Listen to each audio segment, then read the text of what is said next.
Bom, pessoal, então agora a gente vai fazer o seguinte. A gente vai pegar essa imagem e vamos mandar lá para o Firebase, tá bom? Então, eu vou até apagar esse println daqui. Na verdade, eu vou deixar ele aqui por enquanto, só para a gente poder ver os resultados aqui, né? Deixa eu voltar lá na minha classe e já arrumar isso daqui, né? Porque aqui eu quero o NoWrap, que é o que funciona lá para o Firebase, tá bom? Legal.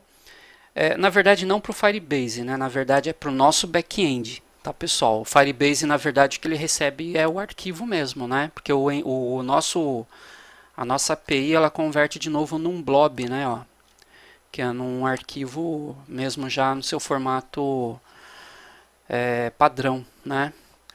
Tá? Quem precisa do JSON no formato NoWrap é o nosso endpoint aqui, ó. Bom, legal.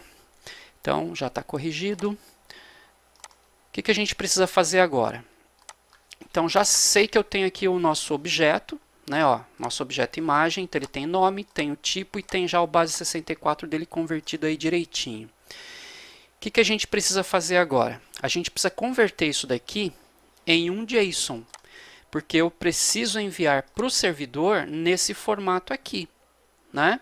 Então, o nosso objeto ele tem file name, tem MIME type, tem base 64. Então, o que a gente vai fazer aqui? A gente tem que transformar, né, ó, converter o objeto, né, imagem, em JSON, né? Cuidado, não é converter a imagem em um JSON, é converter o nosso objeto imagem aqui, né, que tem 3 atributos, em um JSON, tá bom? Aí a gente vai precisar da nossa biblioteca JSON, né? Lembra que aqui no nosso build Gradle a gente fez um import dele aqui, né? Ó, cadê? Tá aqui, ó. Cadê? Esse aqui mesmo, ó, tá aqui. Então lembra que a gente fez aqui o import dessa biblioteca para o nosso projeto. Essa biblioteca ela já faz para a gente o que a gente teria que escrever um montão de código para fazer, né? Então eu tenho um objeto que já está bem estruturado.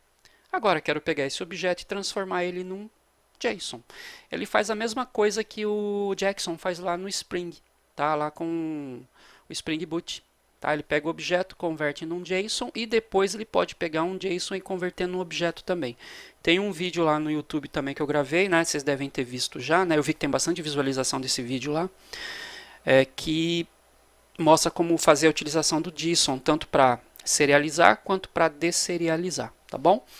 Agora o que a gente quer fazer? Então, a gente quer pegar o nosso objeto imagem, que possui esses 3 atributos, e converter em um JSON. Então, como que a gente vai fazer? Eu vou criar aqui, ó, um objeto JSON do tipo JSON. Então, estou instanciando aqui, né? Vai ter que dar um import para ele aqui, Alt Enter, pronto.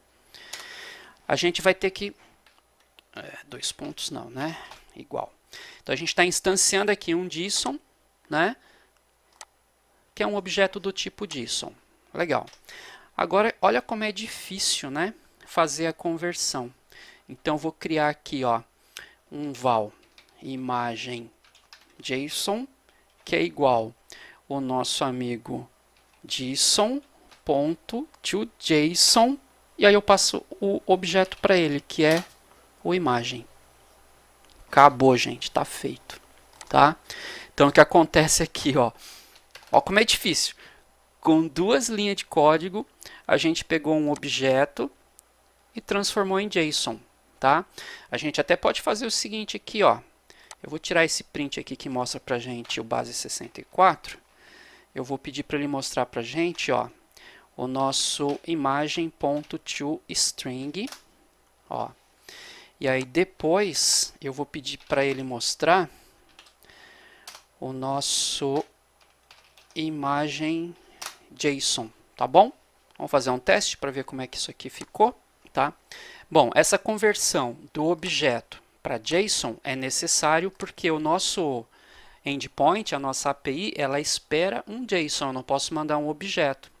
Então essa biblioteca JSON, ela já faz essa transformação para a gente, né?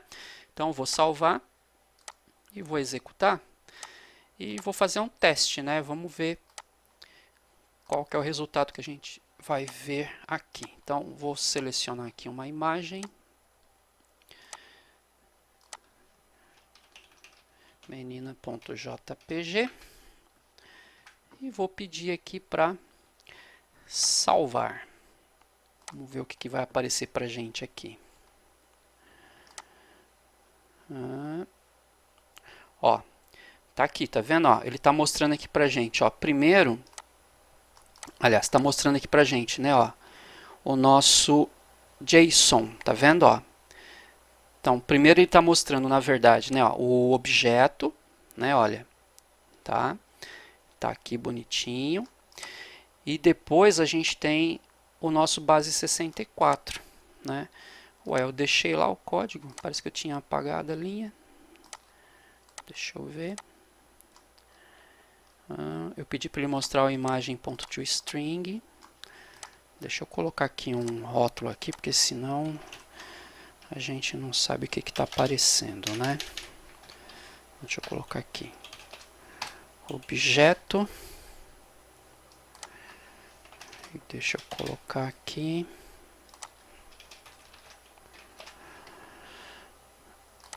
O JSON.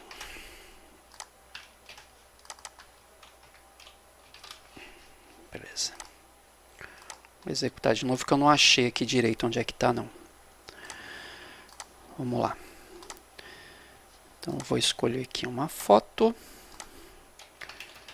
Menina.jpg. Salvar. Vamos ver o resultado aqui. Então, ó, tá aqui, né? Então o objeto, né, ó. Então ele tá no formato, ó, file name, vírgula, aí tem o MIME type e aí o base 64 e tá aqui o base 64 dele, né? Legal, isso aqui é o objeto, tá, pessoal? E aí depois a gente tem o JSON, né? Ó, percebe que o JSON, ó, já é abrindo chave, né? Ó, base 64, dois pontos, aí vem aqui todo o nosso base 64. Deixa eu ver se ele está colocando o objeto inteiro, senão, ó, tá vendo? Ó, só que como tem o limite aqui, né? Então ele parou aqui, tá? Mas ele vai ter também lá para frente, né? Além do base 64, e aqui ele coloca em ordem alfabética, né? Então ele deve estar fazendo o base 64, depois o file name e por último o MIME type, tá? Mas pessoal, ó, já funcionou. Então assim, a gente já conseguiu gerar o JSON que a gente vai ter que mandar agora para o nosso endpoint. Então agora é só fazer o quê? É só pegar esse JSON aqui, ó, e mandar para a nossa API, tá? Agora, pessoal, para relembrar o que a gente fez na última aula aqui, ó. Lembra que a gente fez uma classe HTTP Helper. Essa classe é que é a responsável por abrir a conexão lá com o nosso servidor, né? Criar aqui um cliente HTTP, definirmos o body da nossa conexão, né? o que vai ser transportado no body da nossa conexão. Aí a gente cria aqui um objeto request, né? Também criamos um objeto response.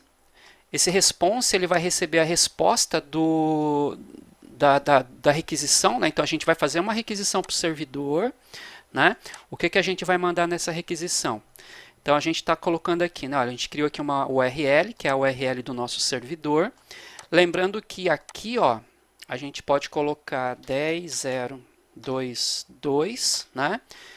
Aí é legal porque a gente não precisa ficar mudando, né, toda hora o IP. Só que aqui funciona bem quando a gente está utilizando aqui o emulador, né? Se você for utilizar no aparelho real, aí aqui você tem que colocar o IP mesmo do servidor. O meu computador agora, qual que é o IP que ele está? O IP dele é 192.168.15.12. Então, eu não sei se vocês vão fazer aí o teste no celular de verdade, então eu vou deixar o IP do computador mesmo, tá? Ó, 192.168.15.12 e a gente está chamando esse endpoint aqui, né? Ó, o Odonto Upload, tá bom? Aí a gente vai criar um header HTTP, então tem que ir lá no header, né? A gente tem que dizer lá qual é o tipo de conteúdo que a gente está enviando, então a gente está enviando um JSON, E a gente também está passando aqui que o charset dele é o TF8 para que ele aceite os caracteres do idioma português, né? Os acentos e tudo mais. Aí com o nosso amigo OK HTTP3, a gente está criando aqui ó, um client HTTP, que é o cara que vai realmente abrir a conexão, né? Fazer a requisição, receber a resposta. Aí a gente cria o body, que vai ser o corpo dessa requisição. Então, o que vai dentro dessa requisição? Que se a gente olhar aqui no nosso amigo Postman, é isso daqui, né, pessoal? Eu estou aqui no body, é isso daqui que a gente quer enviar dentro do corpo da requisição, né? Então, a gente está montando isso aqui, ó. Então, eu estou dizendo aqui, ó, que o que vai no corpo? Vai o header e vai o JSON. Esse JSON, ó, quando a gente chamar o enviar imagem, a gente está passando o JSON aqui, ó, como parâmetro, né, aqui para essa função, tá? Então ele vai receber. Quem é esse JSON aqui? Vai ser esse cara aqui, né, ó, o imagem JSON, tá bom? Legal. Aí montamos aqui o corpo, né? Aí a gente cria uma requisição. A requisição ela é composta por, eu preciso da URL, preciso saber qual é o método que eu quero, então eu quero um post e tenho que dizer, falar qual é o corpo, o que vai nessa requisição, né? O corpo dela. Então, eu quero construir uma requisição para essa URL. A requisição é uma requisição de post. Eu estou dizendo que eu quero falar lá com quem está ouvindo no post, né? Lá no servidor. E o body da requisição, que é isso daqui. Tá? E o ponto build ali no final, que é para construir esse objeto. Se a gente olhar aqui no nosso back-end, né? Aqui no nosso dentista resource, a gente está chamando isso daqui, né, ó, o post, para esse endpoint aqui, upload, tá? Que mais? A gente também está criando a resposta. A resposta, olha só, na verdade, aqui a gente está fazendo uma jogadinha, né? Na verdade, a gente nem precisava desse var response. Eu só preciso do client.newCall, então eu estou pegando aqui o meu cliente, estou fazendo uma nova chamada e estou jogando a requisição dentro dessa chamada e estou executando ela. Bom, isso aqui vai ser executado no servidor. O servidor vai devolver uma resposta para mim. Então eu quero que essa resposta seja guardada dentro desse objeto response. Aí vocês se lembram que o response, olha, o nosso endpoint, ele devolve o quê? Um JSON com a URL, né? Olha. Ele devolve aqui um JSON com a URL. Se a gente olhar aqui o nosso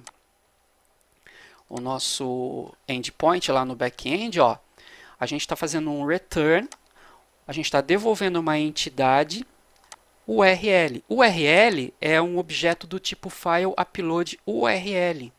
File upload URL é um objeto que possui apenas um atributo, que é o URL.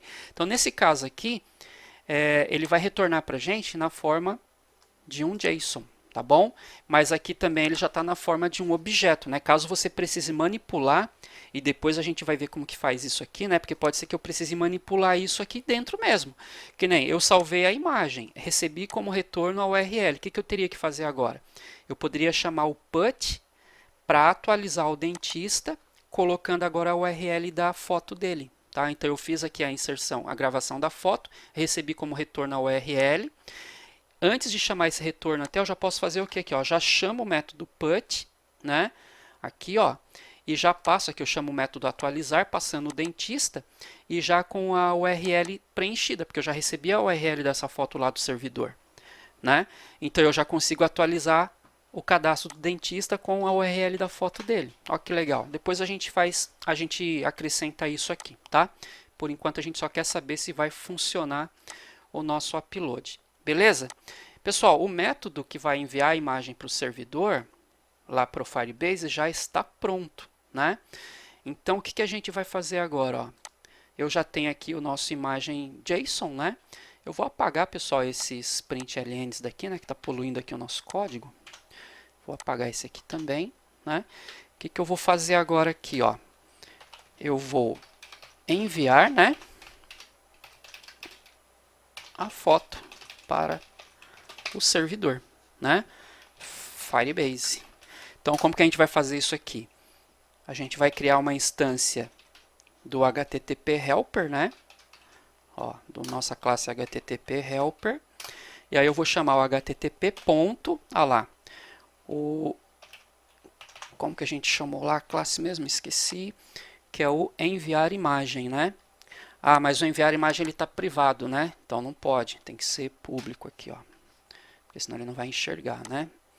Então http ponto, olha lá, enviar imagem, e ele precisa de um JSON, olha lá, ele quer um JSON aqui como parâmetro, que vai ser quem?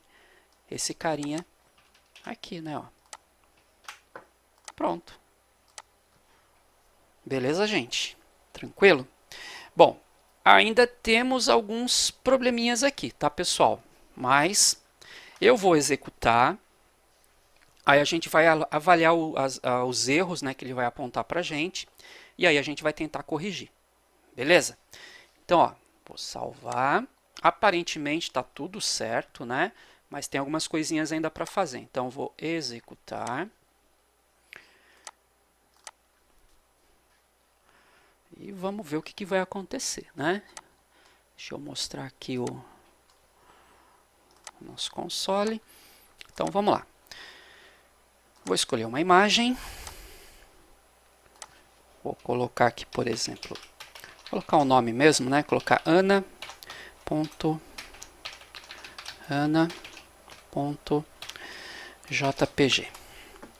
E vou clicar em salvar. Beleza, ó, já apareceram alguns erros aqui, né? Então vamos tentar entender o que ele está falando aqui para a gente. Ó, deu um erro em tempo de execução, né? Um runtime exception, causado por, né? Então isso aqui é um problema importante para a gente. Ó. O que ele está falando aqui, pessoal? Alguém consegue me dizer aqui qual é o problema? Então, ó, ele está dizendo o seguinte aqui para a gente. Ó, clear text communication to 192.168.15.12 not permitted by Network Security Policy. Ou seja, ele está dizendo que a comunicação para esse endereço aqui não é permitido devido a uma política de segurança que tem no nosso que tem no Android. E ele está colocando em letra maiúscula aqui, ó, o que gerou o problema, que é o clear text. O que esse clear text quer dizer?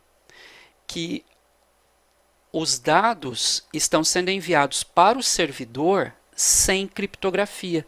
Ou seja, a gente está usando HTTP. O Android ele tem aí uma política de segurança implementada nele que é o seguinte: se você vai transportar, né, se você vai enviar dados do aparelho, do telefone, do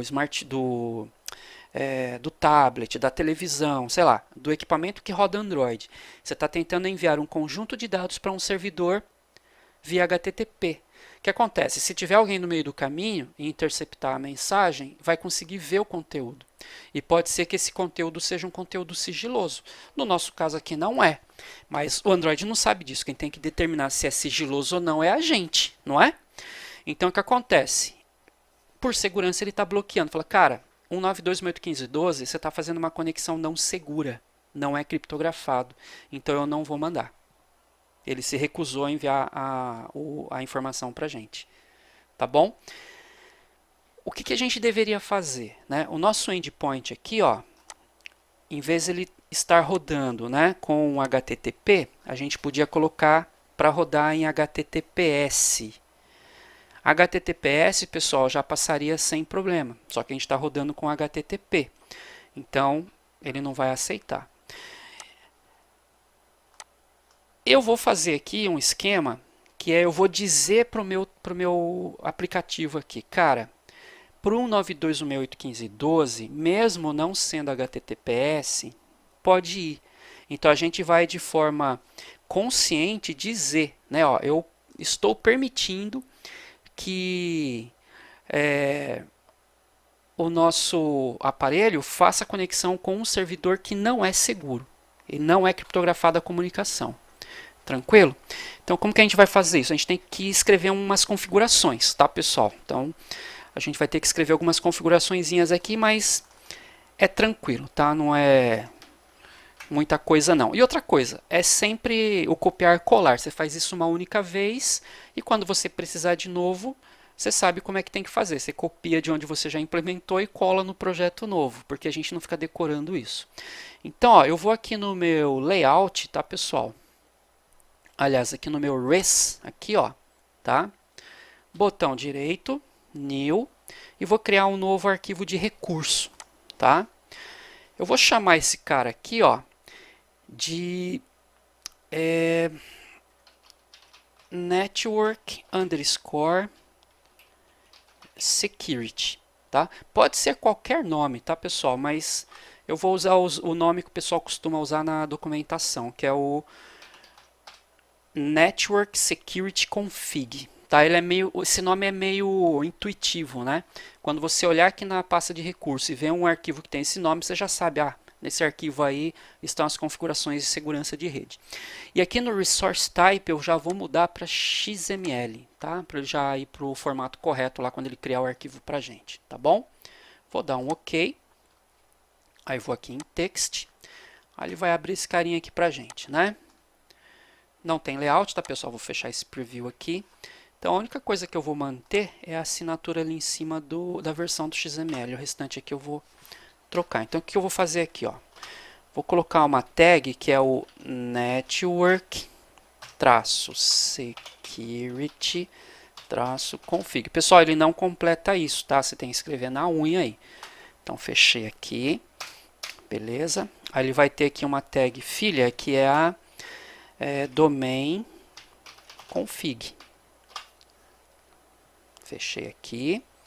Esse domain config, ele vai ter uma tag filha, que é a domain... Ah, tá. Aqui, ó, eu vou dar uma propriedade que ele está reclamando aqui, tá vendo? Deixa eu dar um Alt Enter para ver se ele... Não, ele não me dá sugestão, então vou ter que escrever mesmo. Então vou colocar aqui, ó, que eu tenho um clear text traffic permitted igual a true. Beleza? Domain-config network-security-config. Legal. Aí o que acontece? Ele está pedindo, ó, ele precisa de um elemento domain, né? Por isso que ele está reclamando aqui. Então vamos colocar aqui o domain que ele está reclamando. Domain, né? Esse carinha aqui eu vou fechar ele assim, porque ele é bem rápido aqui. Include subdomains. Na verdade tem que fechar ele assim mesmo, que ele vai ter o conteúdo dele aqui dentro. E aí você vem aqui, ó, colocar true, e aqui eu vou colocar o IP ou o endereço, né, se for com DNS, do servidor que você quer que o acesso seja, que passe direto. Pessoal, ó, o que a gente fez aqui? A gente criou uma regra de segurança, tá, de rede. Então, estou dizendo o seguinte, estou criando aqui uma configuração de segurança de rede. Eu vou permitir, ó, tráfego de dados em texto limpo, em texto claro, sem criptografia, tá bom? Esse clear text é texto legível, né? Ele não está criptografado. Cuidado com essas letras maiúsculas aqui, tá, pessoal? Bom, aí eu estou dizendo que é true. Então, eu estou dizendo, cara, eu vou permitir o tráfego de rede em texto limpo, em texto claro, tá? Sem criptografia. E aí eu vou incluir aqui, ó, um domain, e aí eu vou pedir para ele, ó, incluir subdomínios, verdade. Então, o que acontece? 192.168.15.12. Ou seja, qualquer coisa, como eu defini aqui, ó, include subdomains igual a true, qualquer coisa que vier depois desse endereço, ele vai aceitar, né? Por exemplo, barra odonto, que é um subdomínio, né, barra dentistas, por exemplo. Então, ele vai permitir. Então, qualquer tráfego de informação, né, que seja a partir dessa raiz aqui, ele vai deixar os subdomínios passar também. Então, qualquer coisa que vir depois, ele aceita. Tá, pessoal? Se você pegar e fizer isso aqui, ó, por exemplo, aí ele só vai permitir a partir de odonto. Se você tentar 15.12 barra, por exemplo, teste, ele não vai deixar, tá bom? Mas aqui a nossa raiz vai ser o próprio IP, então qualquer coisa depois do IP para cima, ele aceita. Tá? Então aqui são regrinhas que você pode fazer. Vai ter aplicação, pessoal, que hoje assim, hoje geralmente a gente está usando sempre HTTPS, mas pode ser que lá na sua estrutura de servidor você tenha alguma coisa que não seja em HTTPS. Então aí você libera aqui, tá? Lembrando que quando você for trafegar coisas que não são sigilosas, né? Tá bom? Aí você que tem que avaliar quando vai ser HTTP e quando vai ser HTTPS. No nosso caso, a gente está liberando toda a conexão HTTP, tá? Sem ficar preocupado se está seguro ou não. Legal, aí o que a gente tem que fazer agora? A gente tem que ir lá no arquivo manifest e tem que dizer para o nosso manifesto, ó, a gente tem que manifestar isso para ele, né? Dizer, cara, ó, tem uma configuração de rede lá que eu quero que você use, tá? Então eu vou vir aqui no nosso arquivo manifests, ó, Android manifest. Aqui dentro, ó, de application, tá? Pode ser em qualquer lugar aqui, ó. Vou colocar aqui. Eu vou colocar o seguinte aqui, ó. Vou colocar um... Ó, já até apareceu aqui para mim, ó, de cara, né? Ó, Android, Network Security Config, né? E aí eu vou escolher o arquivo que tem essa configuração, né? Que no meu caso aqui é o Network Security Config. Então, no manifesto, eu estou dizendo que a minha aplicação ela tem que olhar o conteúdo desse arquivo. E aí, dentro desse arquivo, eu tenho uma regra lá. Cara, qualquer conexão para 192.168.15.12, independente do domínio, pode passar sem criptografia, ou seja, permite o tráfego. Beleza, gente? Legal. Então, vamos lá. Vou fechar aqui esse carinha. Eu vou rodar minha aplicação de novo. Vou fechar esse cara também. Vou rodar a aplicação novamente. E vamos tentar enviar a imagem de novo, né? Então, vamos adicionar. Escolher aqui uma foto. Colocar aqui a ana.jpg. Deixa eu expandir aqui o console para a gente ver o que vai acontecer. E vou pedir para salvar. Olha lá. E deu erro de novo, pessoal. Só que agora o erro é outro, né? O erro agora é outro. Agora o erro está dizendo o seguinte, ó. Isso, ele está dizendo o seguinte ali para a gente, ó. Android OS Network on Main Thread Exception. Então, quer dizer, ele está reclamando aqui, né, que eu estou tentando executar uma coisa que pode demorar na mesma thread da minha interface gráfica, na minha UI thread que a gente chama, né? Então, o que acontece? Na mesma thread da interface gráfica, eu estou tentando fazer um acesso para um servidor via REST, né, via uma conexão HTTP, utilizando a REST.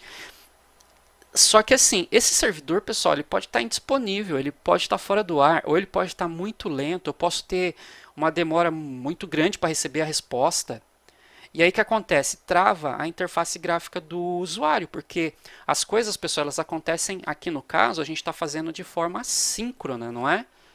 Então o que acontece? Vai executando linha a linha, né? Só que aí o que acontece? Ó, ele vai executar toda essa parte aqui, aí quando chega aqui, o que acontece? Pode travar, vocês concordam comigo? E aí o que acontece com a aplicação do usuário? Vai morrer, né?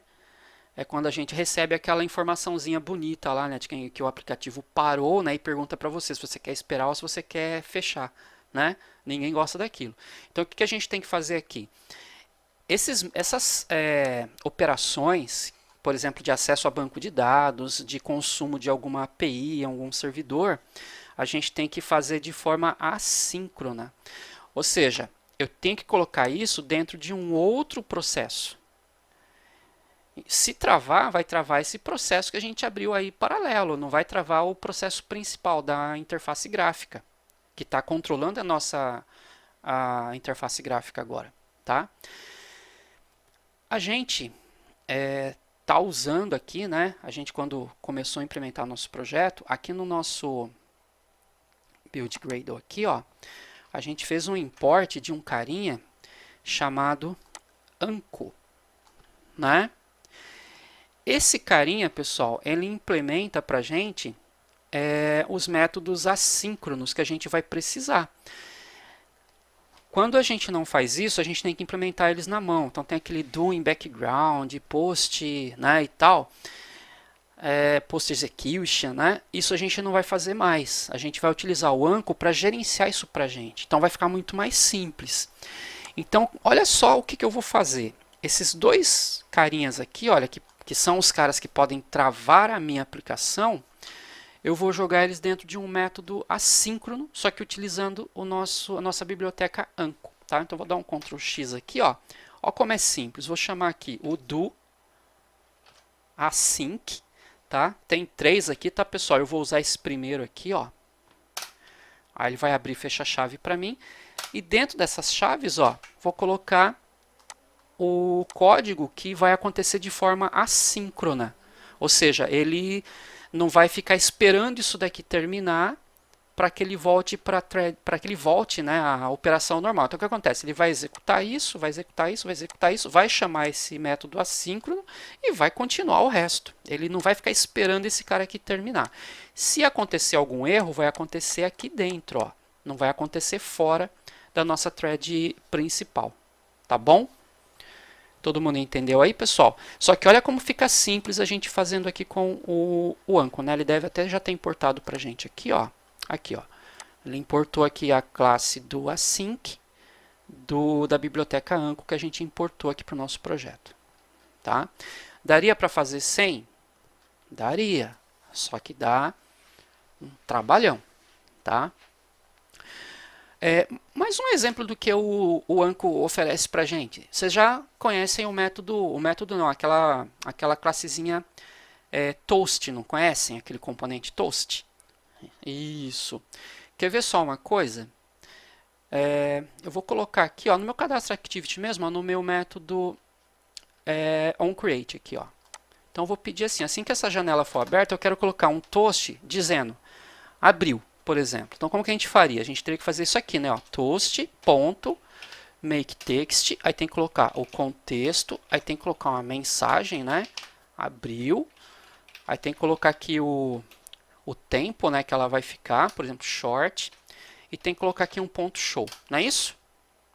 Legal. Pessoal, o Anko, ele implementa isso aqui para a gente de um jeito bem mais simples. Ó, eu posso substituir tudo isso daqui por simplesmente isso daqui, ó. Toast, abriu. Acabou. Tranquilo? Ó, ele já importou aqui para mim o toast, tá vendo? Ó, importou aqui o toast do Anko. Então, o Anko, pessoal, ele tem, né, essas implementações por exemplo, de executar threads aqui para gente, né, de gerenciar essa parte do assíncrono aqui da aplicação. Só que ela tem outras coisas também. Essa biblioteca ela é bem rica, tá? Eu não vou ficar explorando ela toda agora, que não é o objetivo. Mas, por exemplo, olha o toast aqui, ó. Só isso, tá bom? Eu não preciso, olha só quanto que eu reduzi, né? Eu só falo toast e abriu. Lógico que esse método toast, se você abrir ele, né, ele vai ter a implementação de tudo isso daqui, tá? Mas assim, a gente está usando uma classe que já faz isso para a gente. Tranquilo? Bom, pessoal, coloquei isso aqui no método assíncrono, né, dentro aqui de uma outra thread. Vou executar a minha aplicação agora de novo e vamos ver se falta mais alguma coisa, né? Então, vou abrir aqui, ó, vamos ver se vai aparecer o toast, né? Ah lá, abriu, tá? E ela foi feita simplesmente com isso daqui, ó, tá? Deixa eu abrir aqui o nosso run para a gente ver o que vai acontecer. Escolher uma foto. Pegar aqui ana.jpg. Só para a gente ter certeza, né, gente? Ó, deixa eu dar um atualizar aqui, ó, na nossa lista de imagens. Ó, o único arquivo que tem aqui é do teste, né? Olha. Se tudo der certo, aí quando a gente atualizar aqui de novo, tem que ter o ana aqui também, né? Vou salvar. Isso se não der erro aqui, vamos salvar. Não deu erro, né? Ó, tá? Lógico que a gente não colocou nenhum feedback aqui para o usuário, né? Então, o correto seria salvar. Aí de repente apareceu uma caixinha de diálogo, né? Sei lá, imagem enviada com sucesso. Quando você der um OK, ele inclusive voltar para a lista anterior, ele já fecha essa janela. Mas beleza, aparentemente não deu nenhum erro, né? Então vamos dar um atualizar aqui, ó, e vamos ver se a imagem veio aqui para o Firebase. Olha lá, pronto, ó, tá aqui a ana.jpg. Deixa eu clicar aqui, né? Deixa eu vir aqui em local, criar um token para a gente poder ver a imagem, né? Deixa eu clicar né, de novo. Por que não apareceu? JPG. Ah, já sei o que é, pessoal. Caramba, ó, o tipo a gente colocou errado, tá vendo? Ó? O tipo ó, tem que ser em inglês, eu acabei colocando em português. Ó. Lembra lá do MIME-Type? Ó? Tá? Eu coloquei. Você tinha visto isso aí? É.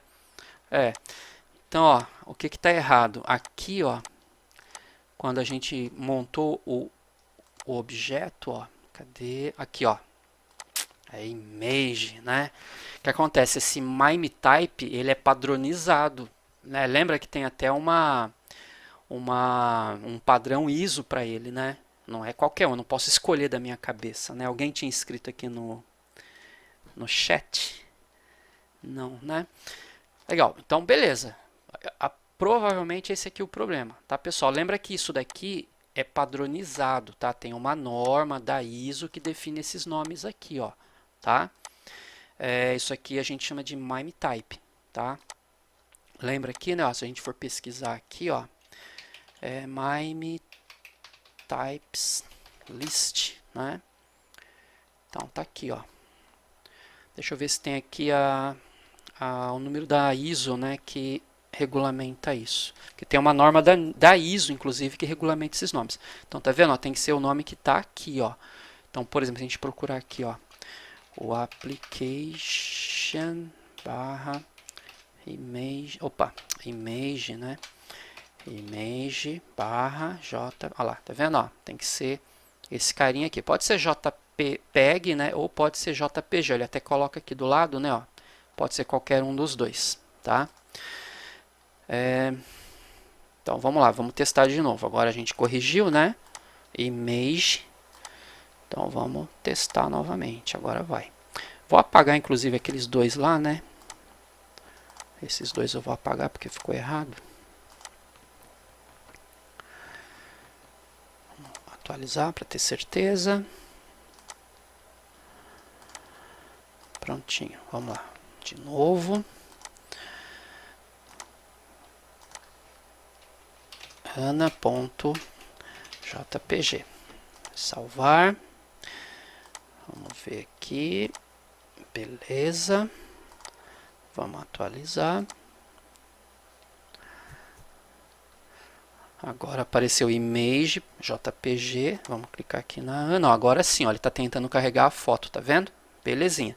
Se a gente pegar o caminho, né, ó, que ele colocou aqui pra gente, Ctrl C, e a gente colar aqui, aí, tá aí a foto da Ana. A gente tendo a URL, a gente consegue acessar a foto, tá? A CL, né, a regra de acesso tem que ser leitura, porque senão ninguém consegue ver as nossas fotos, tá bom? Pessoal, então é assim, ó, para a gente poder agora fazer realmente o envio, né, e consumir a nossa API aqui no Android Studio, é dessa forma que a gente faz, tá bom? Bom, vou finalizar então essa parte aqui, tá, pessoal?